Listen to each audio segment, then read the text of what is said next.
가지고 내 믿음을 세상에 보이리라 라고 하는 제목으로 은혜를 나누려고 합니다.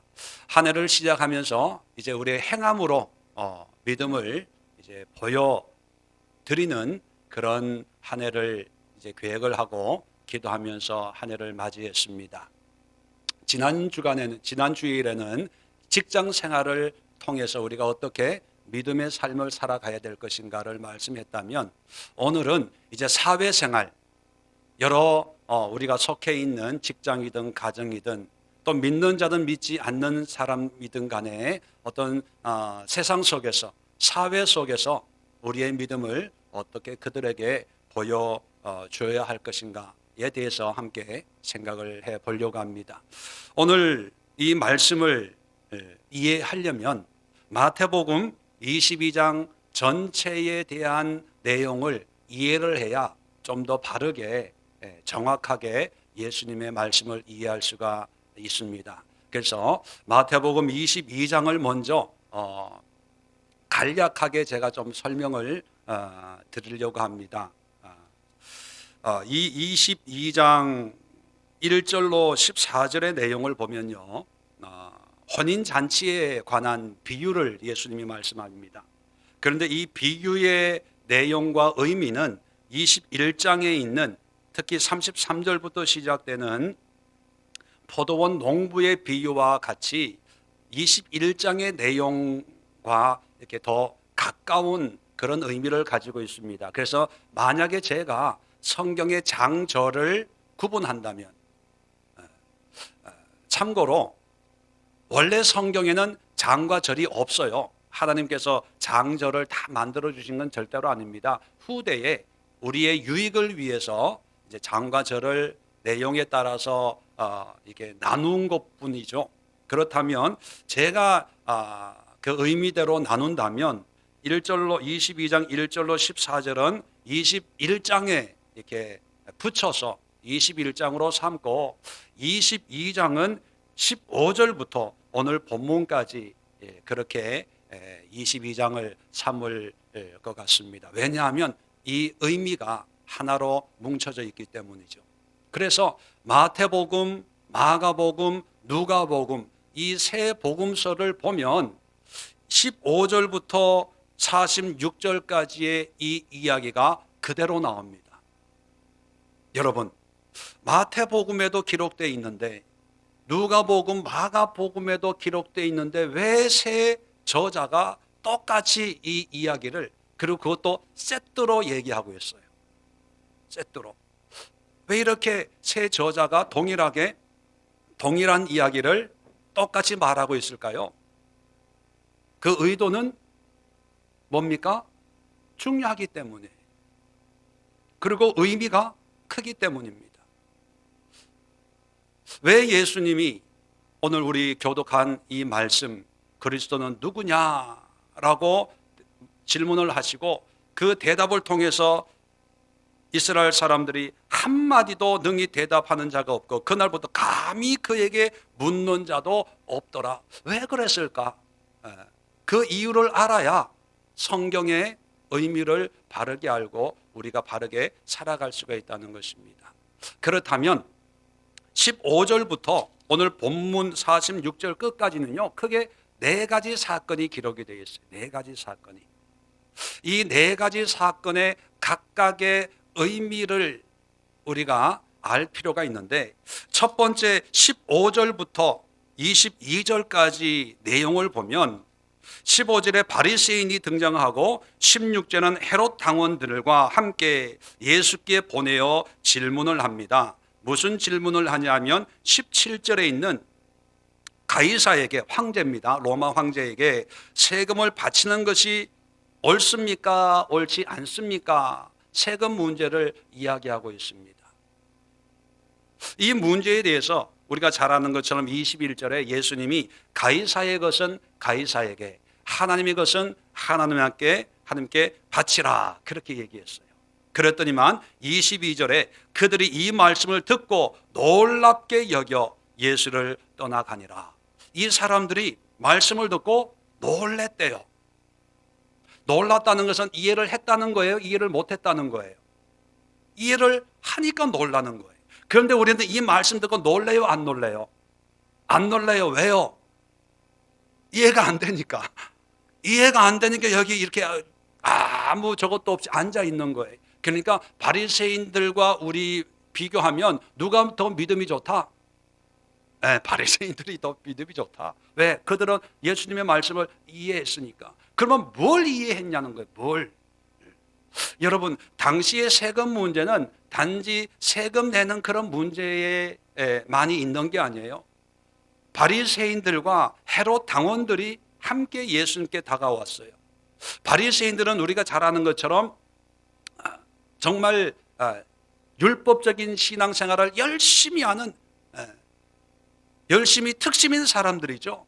그런데 헤롯 당원들은 누구냐 하면 오늘날로 보면 여권이에요. 여권.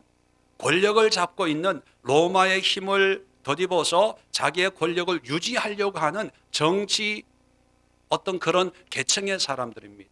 그런데 이 두 부류는요 서로 상극이에요. 상극. 헤롯 당원들은 로마의 힘을 입어가지고 자기 지위를 보장하려고 하는 반면에 바리새인들은 뭐냐면 하나님의 메시아를 통해서 이스라엘을 회복하려고 하는 그런 사람들인데 두 사람이 손을 잡고 예수님한테 와가지고 많은 얘기 가운데 세금 문제를 얘기합니다.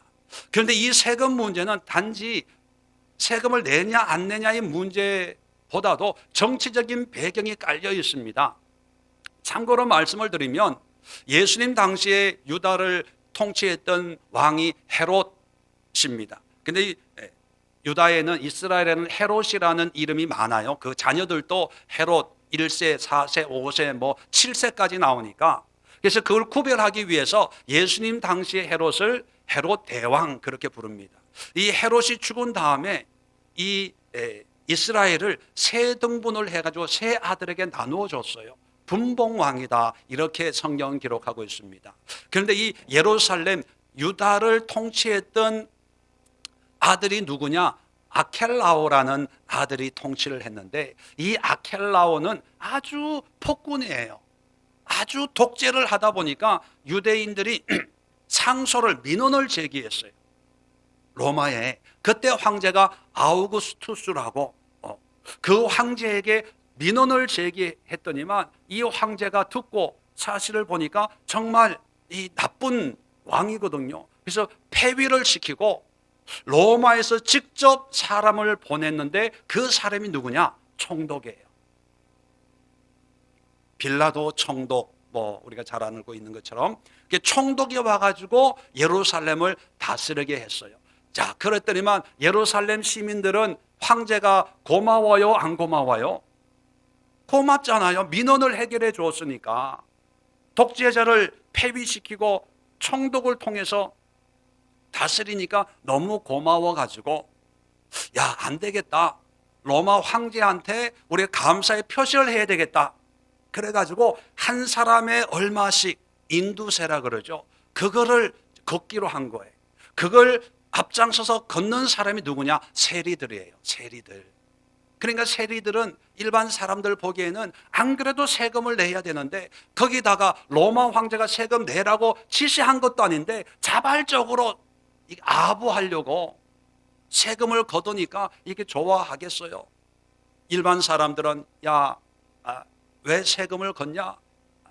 뒤집어 엎자, 민중 봉기를 하자, 촛불 시위를 하자, 뭐 이런 사람들도 이제 생겨나게 된 거죠. 자, 그런데 바리새인들과 헤롯 당원 두 부류의 사람이 예수님에게 와서 이런 문제를 제기하는 거예요. 자, 바리새인들은 세금 내는 걸 좋아하는 사람일까요? 아닐까요? 아니죠. 로마 황제를 싫어하니까. 독립을 하려고 하는 사람들이니까 싫어해요. 헤롯 당원들은 좋아할까요? 싫어할까요? 좋아하죠. 여당이니까 계속 지지를 받아야 자기가 권력을 이용하니까. 이 두 사람이 전혀 다른 정치색이 다른 공화당, 민주당, 또 한국당, 뭐 민주당, 뭐 이런 사람들이 와가지고 한국당이 좋아, 민주당이 좋아 이렇게 물어보는 거 똑같은 거예요. 왜냐하면 두 개 중에 하나 하면 이제 적이 되는 거죠. 적을 만들려고. 이걸 알기 때문에 18절에 보면 예수께서 그들의 악함을 아시고 악하게 예수님을 함정에 빠뜨리려고 하는 걸 아시는 거예요. 자, 그런 상황에서 예수님이 하신 말씀이 가이사의 것은 가이사에게 세금을 내라는 거예요. 그걸로 끝나는 것이 아니라 하나님의 것은 하나님께 바치라. 이 의미가 뭘까요? 세금은 내야 된다 또는 안 내야 된다, 그 문제가 아니라는 것입니다. 세금은 내라면 내야 된다는 거예요. 왜? 가이사가 통치하고 가이사가 지배하고 있으니까. 지난 시간에 우리가 살펴본 것처럼 모든 위에 있는 권력은 누가 주신 것이다? 하나님이 주신 거예요. 우리는 기본적으로 감정적으로 식민 지배를 하고 있는 그 통치자들을 미워하고 싫어할 수가 있습니다. 그런데 그까지도 하나님께서 허락하신 것이라면 거기에 순종할 필요가 있다는 거예요. 그런데 여기서 마치는 게 아닙니다. 이것만 보면 예수님은 여당이다, 예수님은 민주당이다, 이렇게 정치 색깔로 어떤 낙인을 찍을 수가 있는데, 예수님은 이 사람들이 물어보지 않는 대답까지 합니다. 그것은 뭐냐면 하나님의 것은 하나님께 바치라. 바리새인들과 헤롯 당원들이 놀라서 예수님을 떠났던 것은 자기네들은 이 문제를, 세금 문제를 옳으냐 그러냐 이것만 판단하려고 물어봤는데, 예수님의 대답은 뭐냐면 옳고 그름도 얘기하지만 더 중요한 것은 하나님 앞에서의 너의 모습은 어떠냐, 이걸 물어보거든요. 다시 말하면 정치 경제적인 문제를 하나님과 나와의 영적인 신앙적인 믿음의 관계로 하나님께서 연결시켜 주는 거예요. 우리도 살아가면서 요즘에 아마 저도 준비를 하고 있는데 세금 연말정산이라고 하는 걸 아마 할 거예요. 1년 동안 내가 세금 낸 거 다 계산해가지고 많이 냈으면 돌려받고 적게 냈으면 더 내는 것이 연말정산 아닙니까? 우리도 똑같습니다. 예수님 앞에 하나님 세금을 내야 됩니까? 안 내야 됩니까? 물어보면 낼 게 있으면 내고 또 안 낼 게 있으면 안 내고, 그걸로 말씀하시는 게 아니라 연말 정산을 하고 또 하나님과의 정산 또 해라, 그거예요. 세상 문제를 세상의 관점으로만 판단하지 말고 그런 모습을 보면서 세상에서도 이렇게 해야 된다면 하나님 앞에서의 나의 삶은, 나의 모습은 한 해 동안 하나님 앞에 내가 가지고 있는 경제관은 어떠했는지, 하나님 앞에 드릴 건 드렸는지, 아니면 하나님 앞에 드릴 거는 안 드리고 내가 원하는 거, 술 취하고 방탕하고 세상의 오락을 쾌락을 추구했는지, 이거를 점검해 보라는 거예요. 세상 문제를요 하나님과의 관계에서 해결하라고 말씀을 합니다. 이것이 첫 번째 사건이고, 두 번째는 23절부터 33절까지 보면 부활 얘기를 하는데, 누가 찾아오냐면 23절에 사두개인이 찾아옵니다. 이 사두개인들은 바리새파와 함께 또 다른 한 어떤 신앙의 색깔을 가지고 있는 종파인데, 이 사두개인들이 가지고 있는 신앙의 특징은 뭐냐 하면 영적인은 부정합니다. 천사도 안 믿고 부활도 안 믿고, 단지 하나님께서 이 세상에 현실 속에 복을 주시고 은혜를 베푸시는 그런 하나님이다. 현실 속에서 하나님을 찾고 구하는 그런 사람들입니다. 복 받으면 하나님이 축복하신 것이고, 복을 못 받으면 하나님이 축복을 안 하는 거라는 사람들이거든요.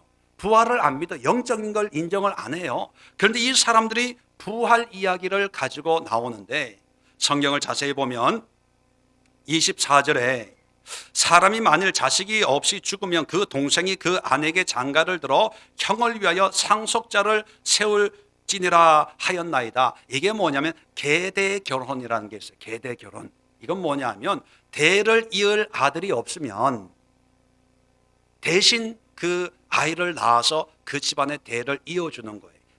계속한다. 대를 계속 이어주는 거예요. 자, 이 문제를, 계대 결혼을 가지고 사두개인이 예수님에게 말도 안 되는 얘기를 하는 거예요. 뭐냐면 아들이 7이 있었는데 이 맏아들이 결혼을 했어요. 근데 결혼하고 며칠 안 있다가 죽어버린 거예요. 그러니까 계대 결혼의 가르침에 따라서 둘째가 또 형수와 결혼을 해서 형의 대를 이어줘야 되는데 둘째도 죽었어요. 그 다음에 셋째가 또 이 형수와 결혼을 했는데 또 죽었어. 일곱째까지 다 죽은 거예요. 세상에 이런 일이 일어날까요? 물론 일어날 수도 있지만 지금 일어났기 때문에 얘기하는 게 아니라 예수님을 올무에 빠뜨리려고. 자, 그래서 일곱 아들도 다 죽고 이 며느리도 형수도 죽었어요. 그런데 부활하면, 부활 안 믿는 사람이 부활 얘기를 하는 거예요.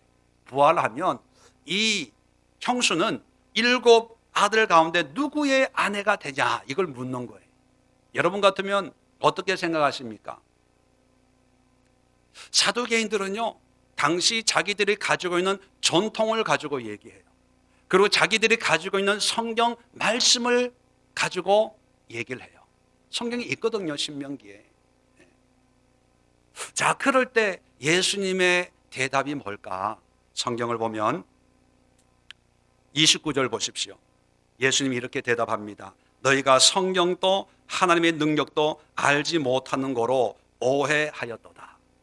자, 오늘날도 우리가 신앙생활을 할 때 특별히 안 믿는 사람들 또는 믿는다고 하지만 그렇게 열심히 안 믿는 분들이 우리 믿음을 가지고 있는 사람들을 이제 공격할 때 그냥 터무니없는 것으로 공격하는 것이 아니라 성경 말씀을 가지고 공격합니다. 좀 알거든요.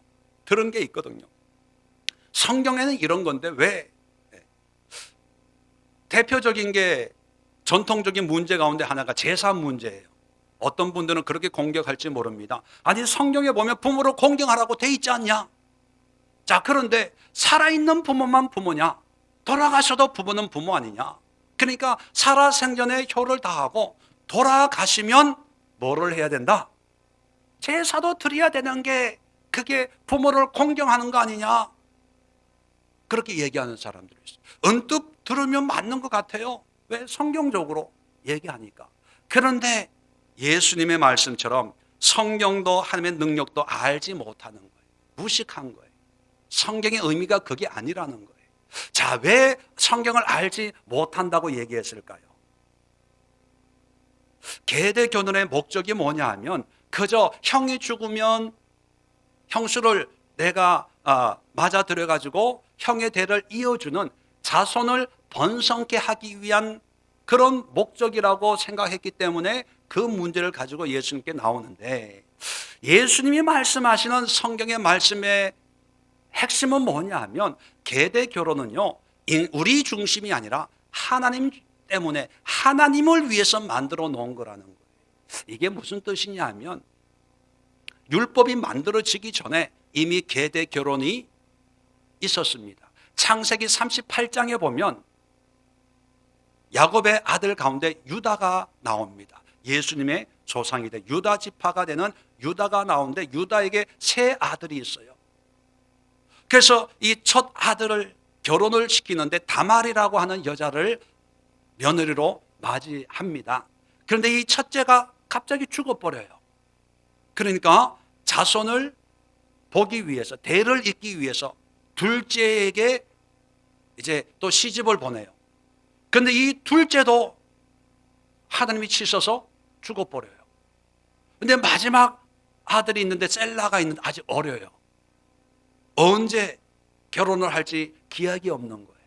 그래서 다말이 며느리가 시아버지하고 동침을 해서 아들을 놓습니다.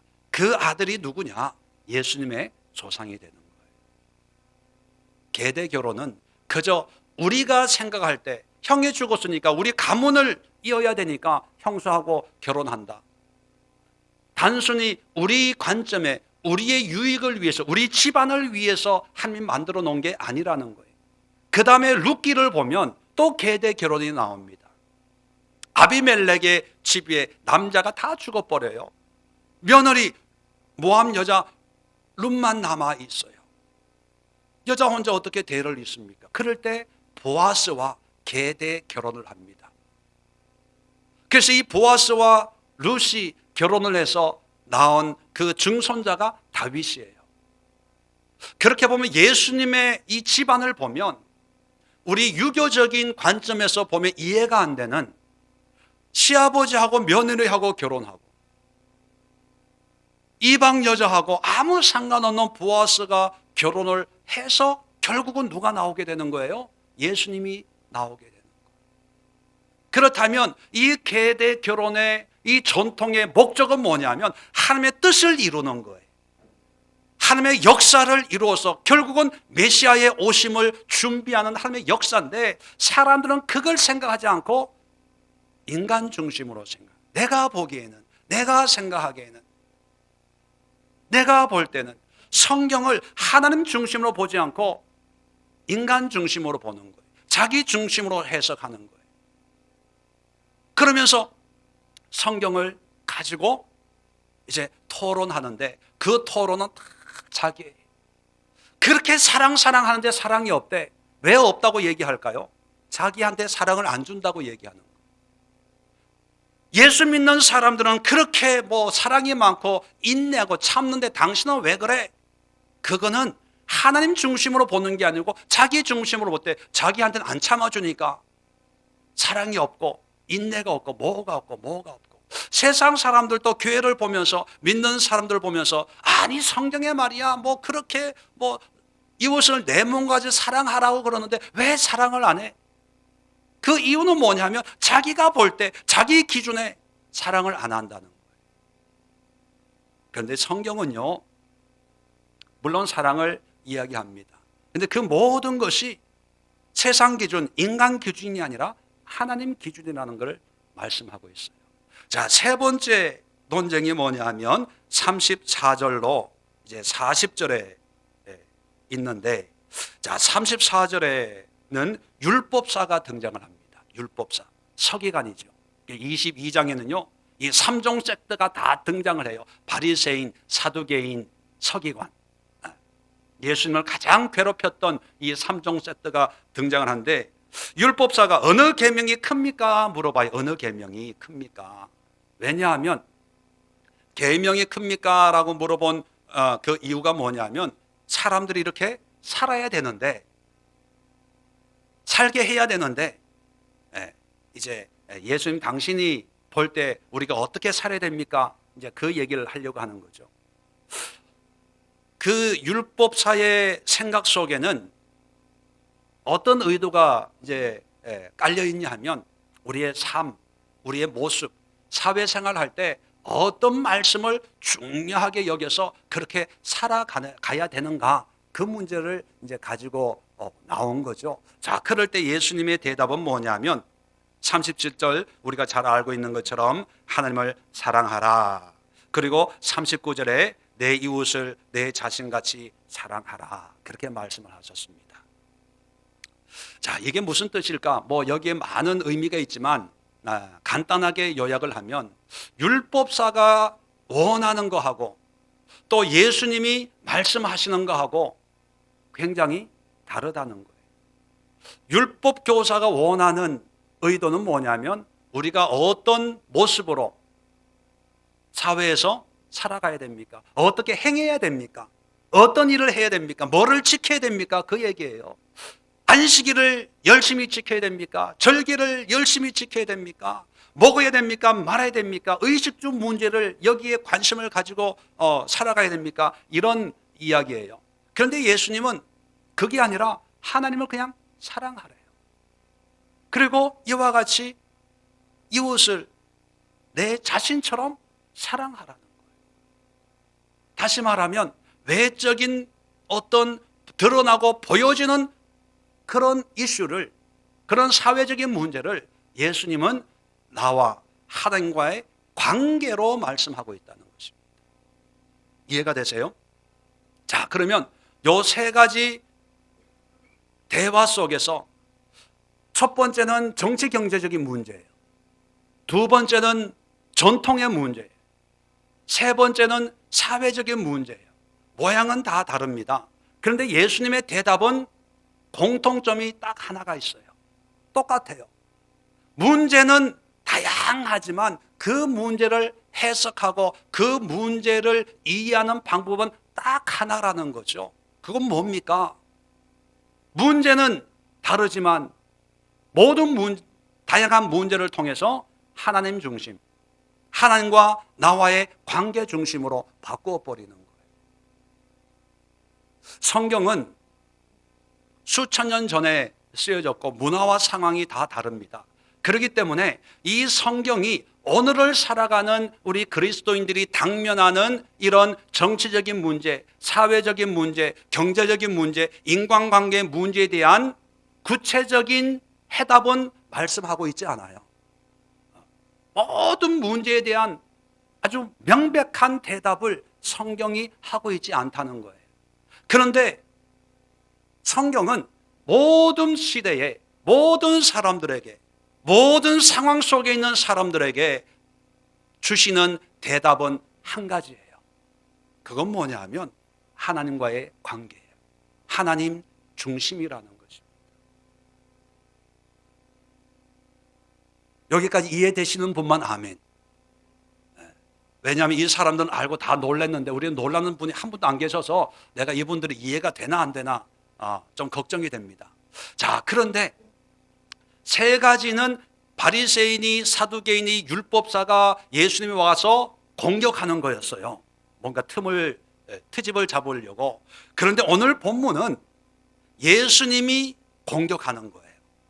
예수님이 마지막 이 펀치를 날리는데 정말 기가 막혀요.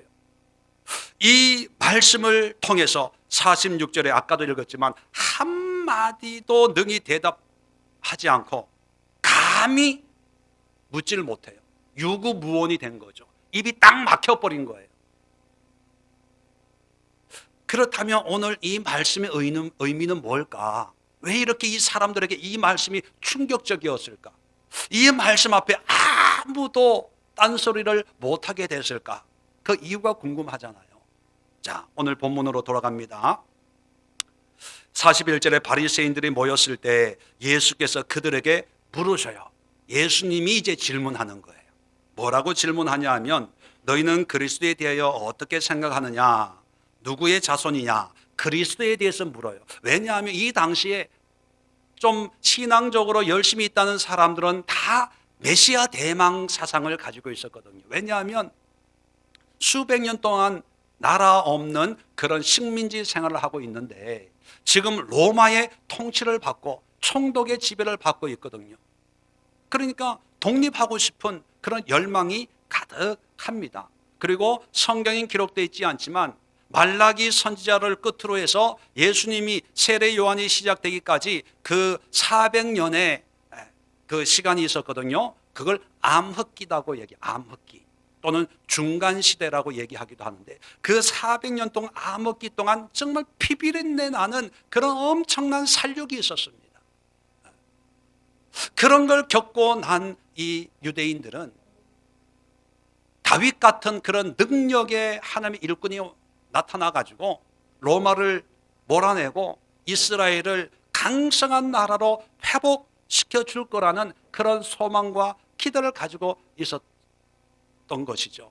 그러니까 메시아가 누구냐 물어보면 누구나 할 것 없이 대답이 오늘 성경에 있는 것처럼 다윗의 자손입니다. 이렇게 얘기하는 거예요.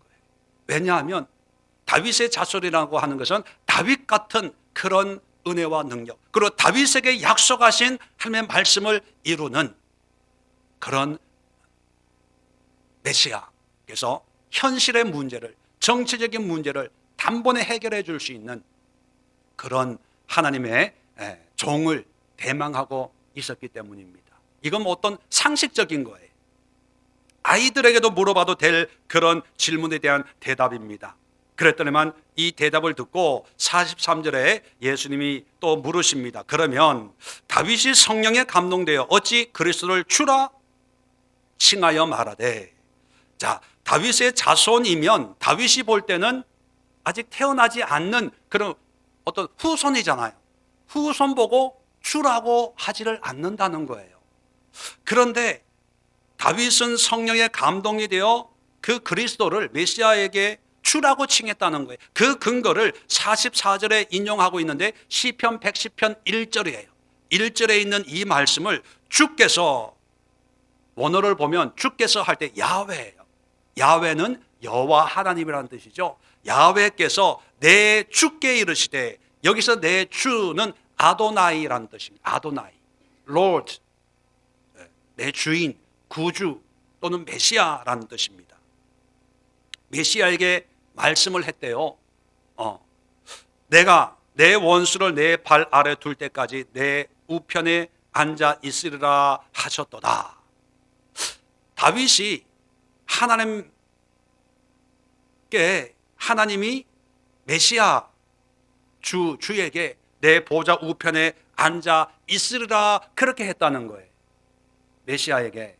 그런데 어떻게 메시아가 다윗의 후손이, 자손이 되겠냐는 거예요. 우리는 좀 복잡한 이야기지만 유대인들에게는 아주 단순한 이야기예요.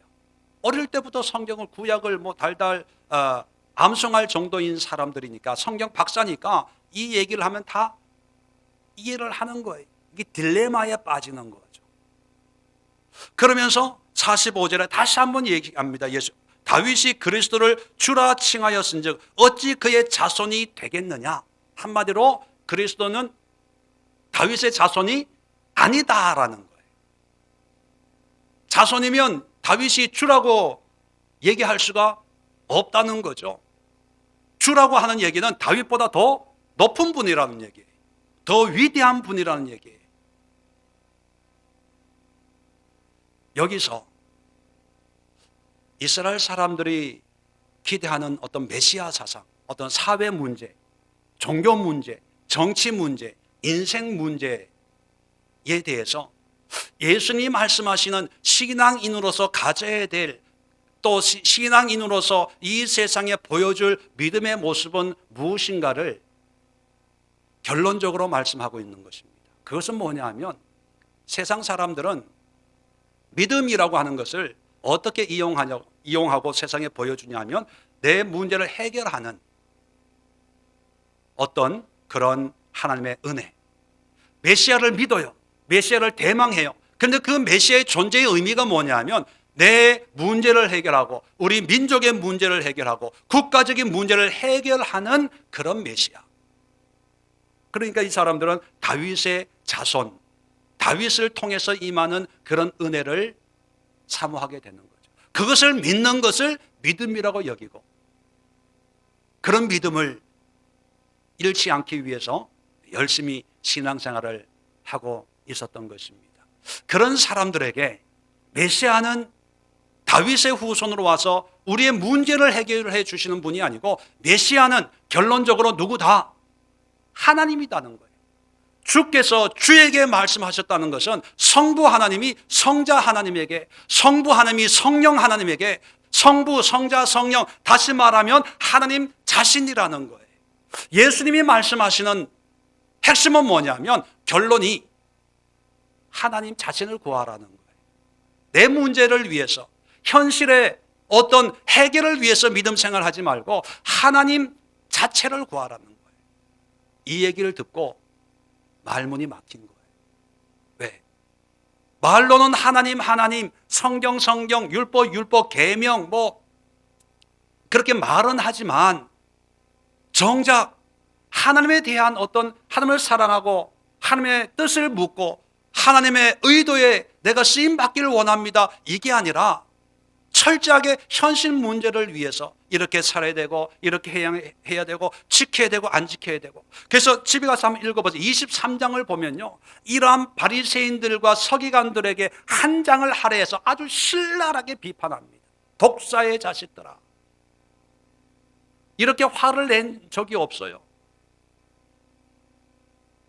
왜요? 하나님을 모르기 때문에 어쩔 수 없다고 볼 수 있지만, 하나님을 안다고 하면서, 그리고 말만 하면 성경에 하나님이 이랬다며, 성경에 이렇게 있잖아, 하나님이 사랑하라고 그랬잖아, 참으라고 그랬잖아, 그런데 당신은 왜 못 참어?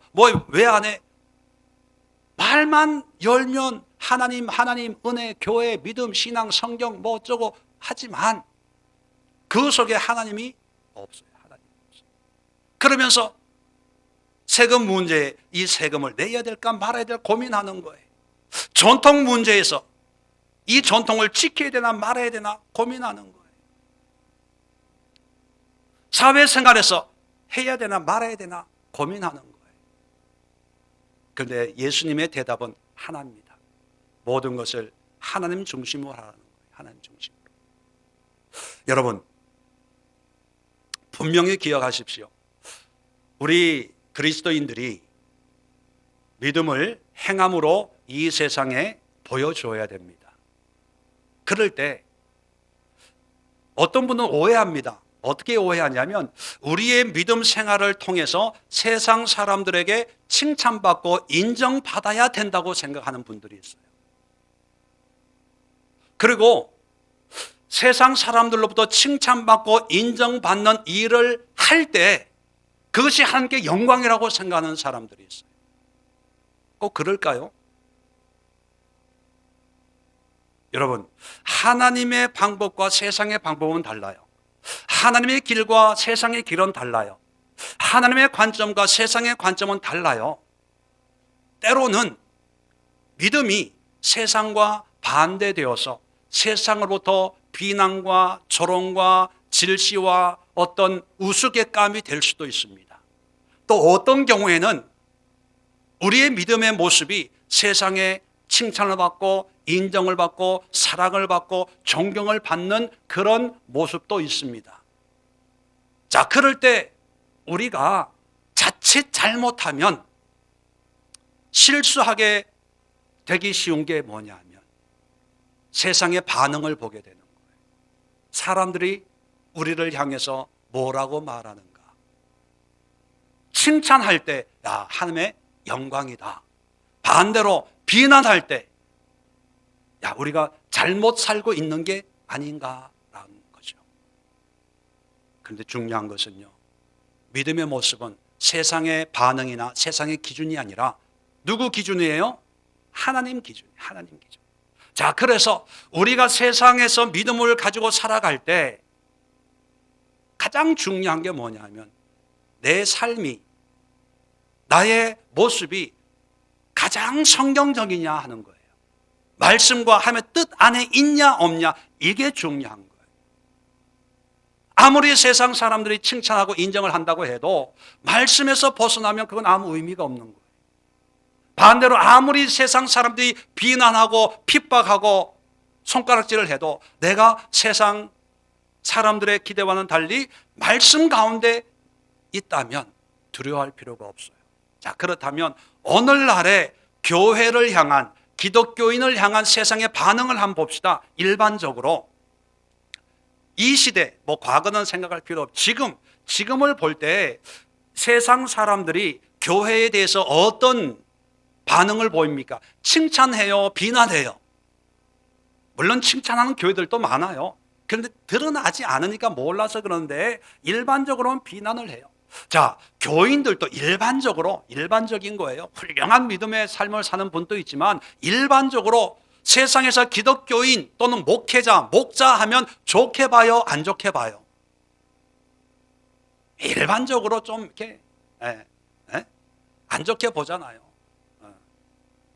자, 그렇다면 이런 문제를 극복하기 위해서 어떻게 해야 될까요? 더 좋은 선행을 교회가 많이 하면 될까요? 믿는 사람들이 봉사를 많이 하면 될까요? 구제를 많이 해서 사람들로부터 교회도 좋은 일 많이 하네, 이런 칭찬을 받으면 문제가 해결될까요? 개인적으로도 내가 저 사람한테 잘 해가지고 참 천사 같은 모습으로 해가지고 하라는 거 다 하고 해달라는 거 다 해줘가지고 정말 입에 혀같이 해줘서 그래, 당신이 내 뜻대로 이렇게 잘 순종하네, 그렇게 함으로 해서 내 믿음을 세상에 그 사람에게 보여주고 감동을 준다고 생각할 수 있을까요? 여러분, 착각하지 마세요. 신앙은 그런 게 아닙니다. 세상 사람들에게 뭔가 좋은 칭찬받기 위해서 노력하는 것이 아니라 신앙은 뭐예요? 철저하게 하나님 중심으로 살아가는 거예요. 다시 말하면 오늘날의 환경에서 이런 비난과 조롱과 손가락질과 목사를 목내기라고 부르더라고요. 목내기, 목사 쓰레기. 목사를 쓰레기라고 불러요. 그런 시대에 우리가 보여줄 신앙의 모습은 그들을 설득하고 그들을 변화시키고 그들에게 어떤 감동을 주는 것이 아니라 우리는 더 철저하게 하나님 중심으로 돌아가야 돼요. 성경 중심으로 돌아가야 돼요. 바꾸어 말하면 오늘날에 이런 문제가 생긴 이유가 교회가 선행을 많이 못해서 생긴 게 아니고, 교회가 좋은 일 안 해서 생긴 게 아니고, 교회가 구제 안 해서 생긴 게 아니고, 교회가 나쁜 거 가르쳐서 생긴 게 아니라, 저는 교회가 또는 그리스도인이 하나님의 자리, 하나님의 사람의 모습을 보여주지 못해서 생겼다고 생각합니다. 여러분, 우스갯소리지만 아주 고승이 있다고 생각해 봅시다. 고승이 계시면 그 고승은 뭘 하기를 원해요? 뭐 하고 있기를 원해요? 고기 먹고 있는 모습을 보기를 원해요? 아니면 산속에 가서 이렇게 목탁 두드리면서 도 닦는 걸 보기를 원합니까? 고승이면 뭔가 이렇게 속세를 떠나서 도를 닦고 있는 그 모습을 볼 때 믿든 안 믿든 감동을 받아요. 신부님이 계시면 신부님의 모습은 어떨 때 감동을 받아요? 마리아 상 앞에, 우리가 천주교를 믿든 안 믿든 간에 마리아 상 앞에 참 이게 그 예복을 입고 이게 경건하게 어떤 그런 모습을 볼 때 경외심이 느껴지죠.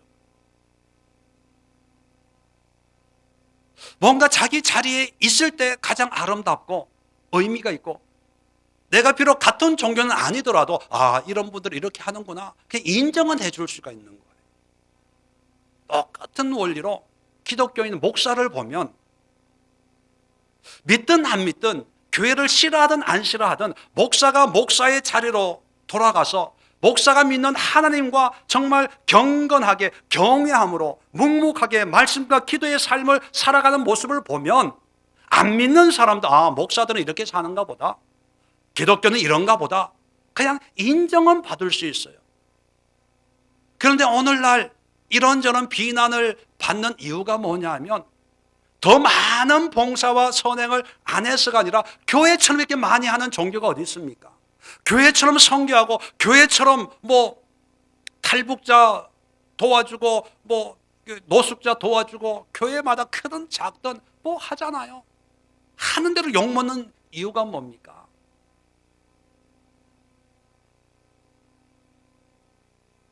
우리 자리에 있지 않다는 거죠. 우리 자리의 모습이 뭐냐? 하나님과의 관계예요. 하나님과의 관계. 자, 그래서 결론적으로 말씀을 드리면 하나님이 우리 성도들에게 너의 믿음을 세상에 보이라 했을 때, 세상이 좋아하고 기뻐하고 인정받는 그런 모습만이 아니라, 인정받든 안 받든 간에 가장 중요한 것은 뭐냐면 하나님과의 관계에서 모든 것을 바라보고 결정하는 거예요. 다른 말로 좀 더 표현하면 하나님의 영광을 드러내는 그런 일을 하라는 거예요. 또 좀 더 쉽게 표현을 하면요, 하나님의 말씀을, 또 하나님의 뜻을 이루어가는 그런 삶을 살라는 것입니다. 하나님은 우리 그리스도인들이 다 성공하기를 원치 않아요.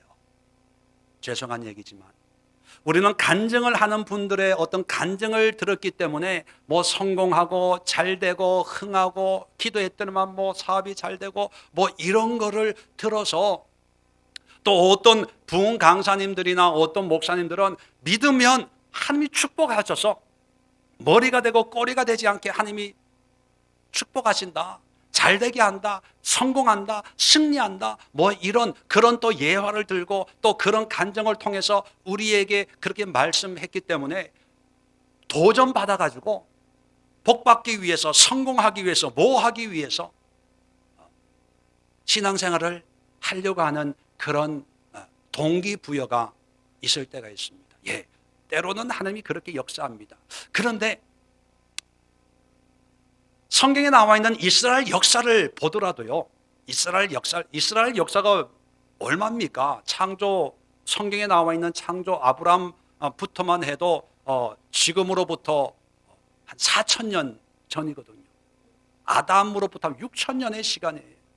6,000년 동안 여러분, 이스라엘이 독립국가를 경험한 적이 몇백 년 안 돼요. 아브라함 때 가나안 땅, 지금 이스라엘 땅에 방랑자였고요. 애굽에 400년 종살이 했고요.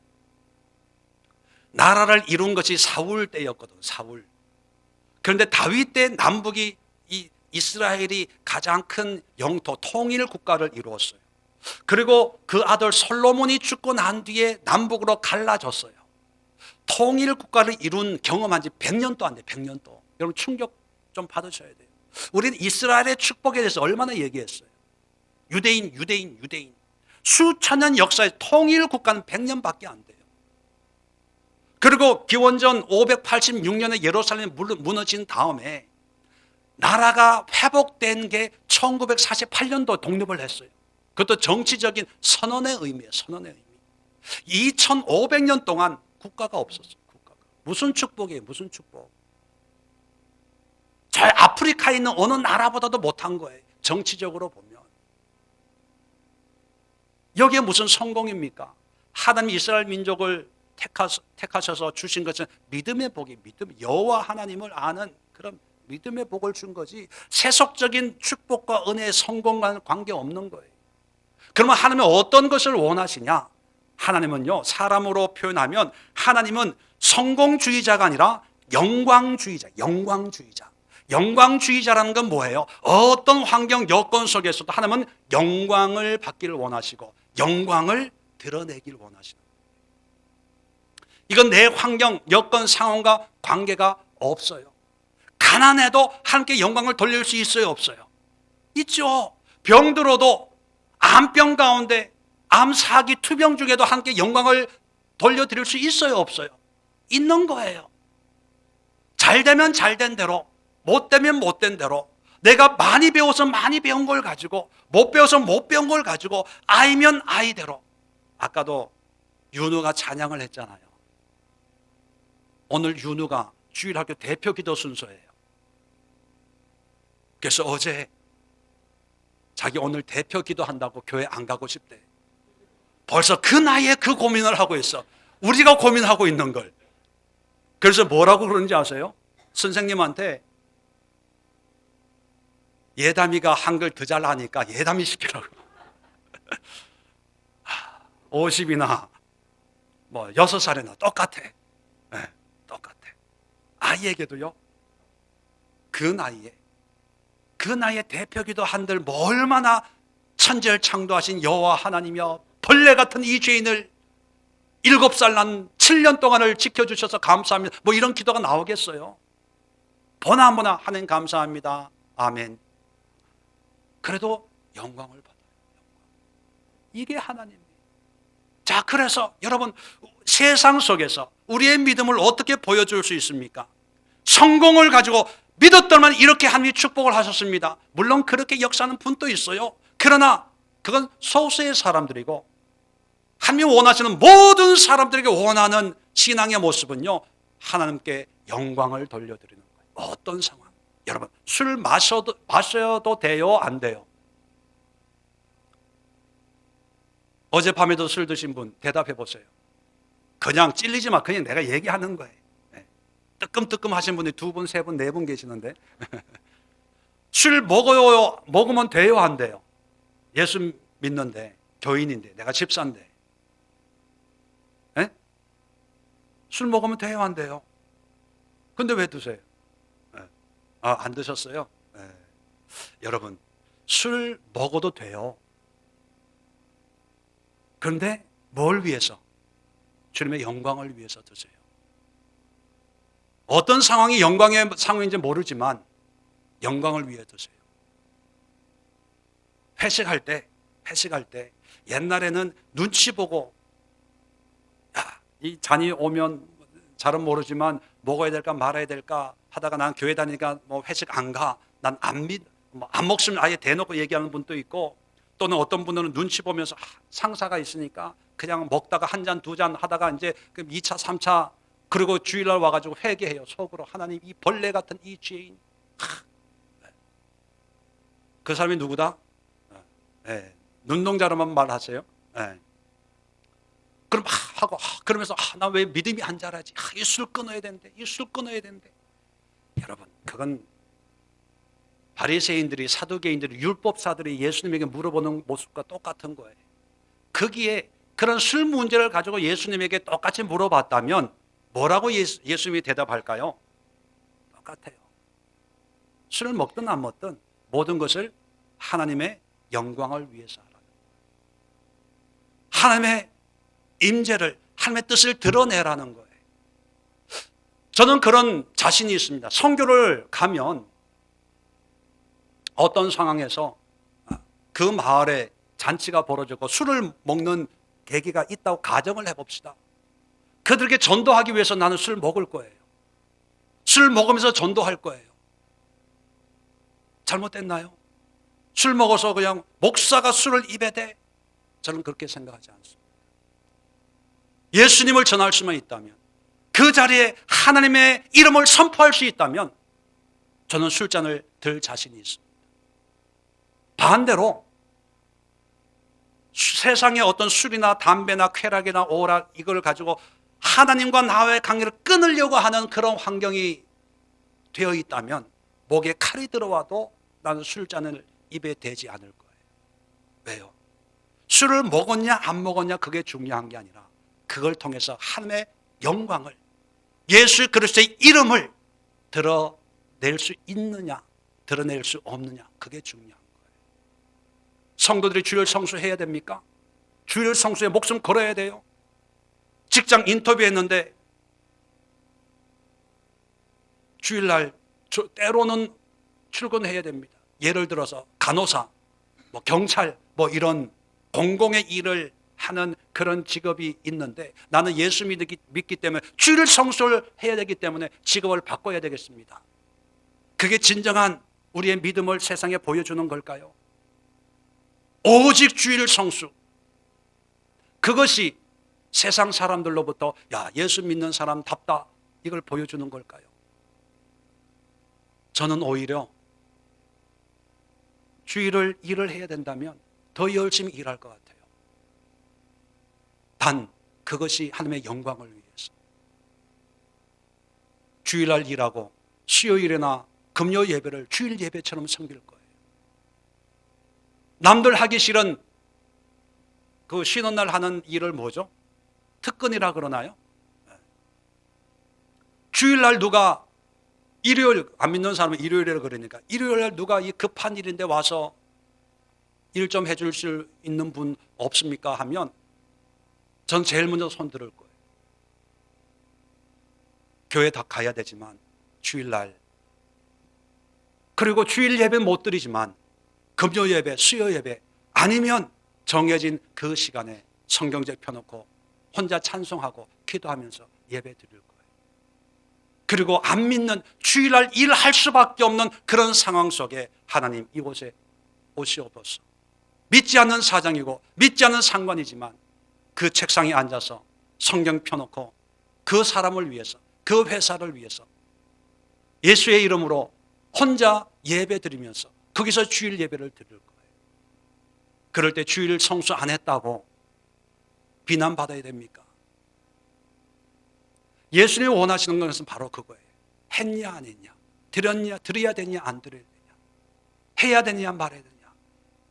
현실의 문제가 아니라 어떤 것을 하든지 모든 것을 하나님의 임재 가운데, 하나님의 뜻 가운데 해야 되지 않겠냐. 너희들이 성경 박사 아니냐, 성경을 가르치는 자들이 아니냐, 종교적인 지도자들이 아니냐. 지도자들이 모습만 있고 행위만 있고 계명만 있고 율법만 있지 마음에 하나님이 없다는 거예요. 예수 그리스도가 없다는 거예요. 하나님에 대한 사랑이 없다는 거예요. 이것을 오늘 본문, 교독한 본문을 통해서 확정시켜 주었을 때 이 사람들이 유구무원이 된 거예요. 유구무원. 오늘 성경을 집에 가서 한번 자세히 정독을 해보면서 여러분 삶 속에 있는, 여러분이 살아가는 사회 속에서 여러분들에게 아마 공격이 있을 거예요. 해야 되나 말아야 되나. 그런 거에 대해서 어떻게 우리가 해결하고 나아가야 될까? 그저 타협하면서 의미 없이 따라가야 될까? 아니면 믿음은 없지만 교회에서 하지 말라고 하는 거니까 안 하는 것이 믿음이다라고 하는 그냥 단순한 종교적인 계명적인 의미로 신앙생활을 하고 있을까? 아니면 하나님의 영광에 대한 목말름이 있는가? 여러분, 제 설교를 그렇다고 해서 아전인수격으로 편한 대로 해석을 해서는 안 됩니다. 그냥 이게 하나님의 영광이야. 술 먹고 담배 피우는 것도 하나님의 영광을 위해서, 주일날 뭐 늦잠 자는 것도 하나님의 영광을 위해서. 여러분, 나중에 하나님이 다 판단하실 것입니다. 다 판단하세요. 중요한 것은 우리에게 한 가지 숙제가 남아있다는 것입니다. 내 삶 속에서 하나님이 원하시는 하나님의 뜻은 무엇일까? 하나님의 영광은 어떻게 해서 드러낼 수 있을 것인가? 이거는 말씀과 기도를 통해서 끊임없이 우리가 싸워야 될, 우리 육신의 소욕이 있거든요. 환경에 여러 가지 어떤 미혹들이 있거든요. 이런 것과 끊임없이 싸워서 이겨나가는 그런 숙제가 우리에게 남아 있습니다. 오늘 말씀을 정리하시고 여러분 모든 환경 속에서 하나님의 영광만을 드러내고 예수의 이름만을 높여드리는 그런 삶의 주인공들 다 될 수 있기를 주의 이름으로 축원을 드립니다. 기도합니다. 좋으신 하나님,